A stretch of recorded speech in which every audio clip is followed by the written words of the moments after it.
Lahko jaz vsem postavim oziroma ponovim eno vprašanje, ki sem ga že pred enim mesecem postavila, pa so se zdaj stvari, takrat je bilo tik pred potrditvijo gospoda Baroza in to sem tudi osebno potem imela priložnost gledati samo sejo v Strasbourgu, kar mi je bilo veliko veselje, moram reči, in seveda Lizbonska pogodba, ki se je iztekla po pričakovanjih večine. Zdaj skoraj ste prišli do cilja, no ampak moje vprašanje zadnjič, na katero mi nihče ni odgovoril, je bilo, kako se vam uspe tako spretno pretvarjati glede same procedure in načina, kako je Lizbonska pogodba v bistvu bila izpeljana in vsiljena državljanom Evrope. Lahko jaz da nekaj odgovorim. No, jaz ne mislim, da je bila vsiljena Lizbonska pogodba državljanom Evrope. Mislim, da je bilo priprava in način, kako se je prišlo do Lizbonske pogodbe, pravzaprav vzorec nekega modernega demokratičnega dogovarjanja o tako fundamentalnem dokumentu, kot je Evropska ustava, da rečem tako.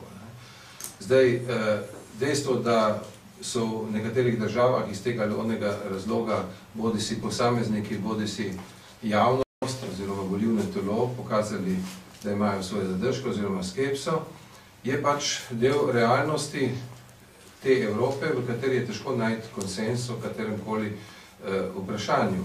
Ampak težko je reči, da je bila recimo Ircem vsiljeno drugo glasovanje.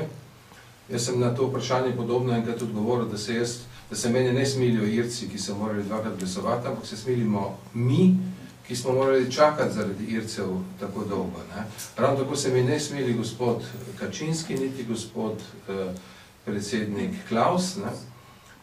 Čeprav moram reči, da pri pomislekih slednjega Klausa imam neke vrste razumevanja, ker on govori o problemu, ki bi se utegnil odpreti v zvezi z denacionalizacijskimi postopki in zahtevki, ki se pač lahko pojavljajo v zvezi z dogodki, ki so se dogodili po drugi svetovni vojni, masovni, milijonski pregon, izgon nemškega prebivalstva iz Šlezije in seveda tam so rane.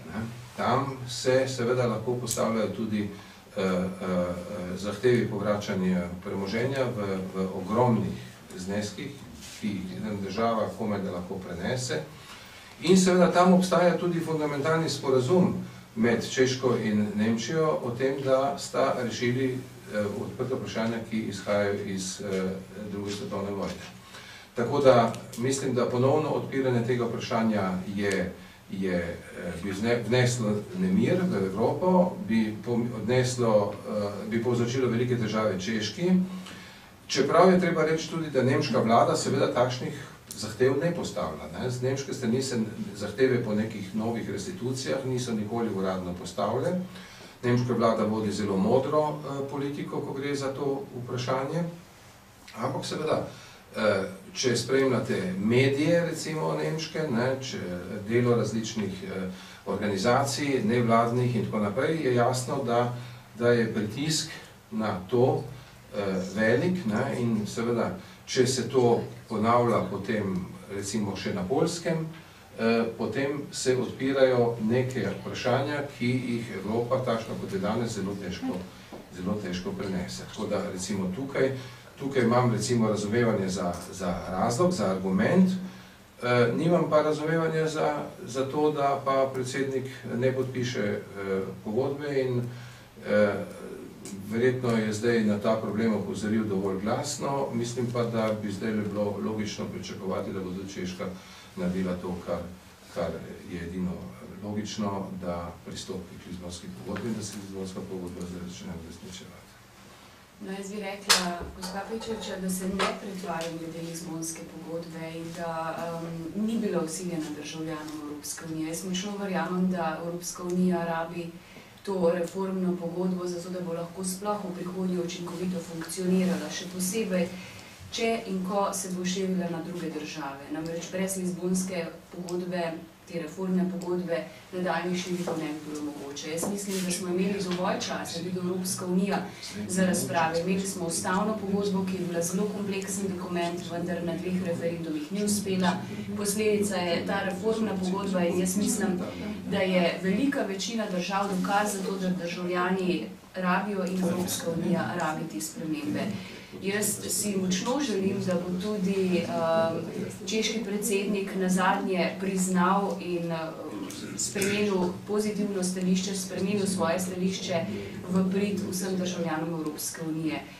Mislim, da zavlačevanje nikomur več ne bo koristilo, že samo dejstvo, da mandat Evropski komisiji poteče čez 2 tedna in da v negotovosti visi sama sestava naslednje Evropske komisije, da se lahko zgodi, da bo Evropski parlament po najslabšem scenariju morda šele marca prihodnje leto potrjeval novo komisijo, pomeni, da bomo imeli praktično od novembra neko izvršno telo, ki ne bo imelo dejansko pristojnosti in to v času finančne in gospodarske krize gotovo nikomor ne koristi.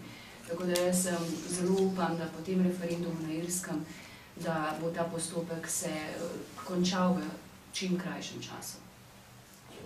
Malo sem bila izvana na ta odgovor gospoda Talerja in bi rada poudarila, da seveda tudi gospodu Vajnu povem, nikako ne gre za nobeno usmiljenje, ne Ircev, ne gospoda Krausa, postavite me, hočete na skrajno levo ali desno, jaz se v tem stališčih ne prepoznam.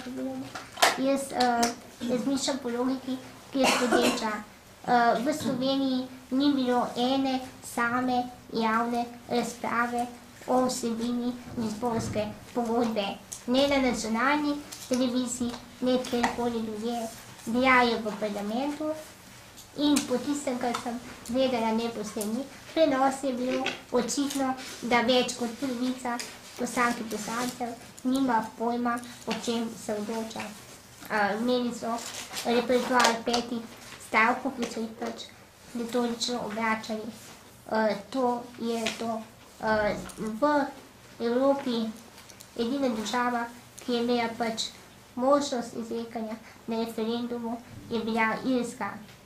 Ker se niso pa odločili, so mogli pač zgodbo ponoviti. Ampak še več, Lizbonska pogodba je pač zgolj lepotne popravek prejšnje ustavne, ki je bila zavrnjena s Franci, Nizozemske. Ampak ne bo predolgo, ker ni. Jaz sem tukaj drugi novinarke. Stališče, da tisti, ki postavljamo dvome o vsebini Lizbonske pogodbe, smo proti Evropi, se mi zdi skrajno žaljivo, ker vidimo, da čisto na proceduralni, socialni ravni vsakdanjem življenju, da odnosi med različnimi institucijami, tako v Evropski uniji kot na nivoju države, se pravi nacionalnih držav, naprimer omenim samo črpanje sredstev, Slovenija plačuje Evropi, se pravi, je dobro, da pač tudi sredstva črpa, uspe jih črpati približno 10%. Ta problem se vleče, odkar smo v Evropski uniji in nihče se sistematično z njim ne ukvarja. Ne gre, če postavljamo dvome v neki vsebini, smo proti Evropi, smo za večjo in boljšo Evropo.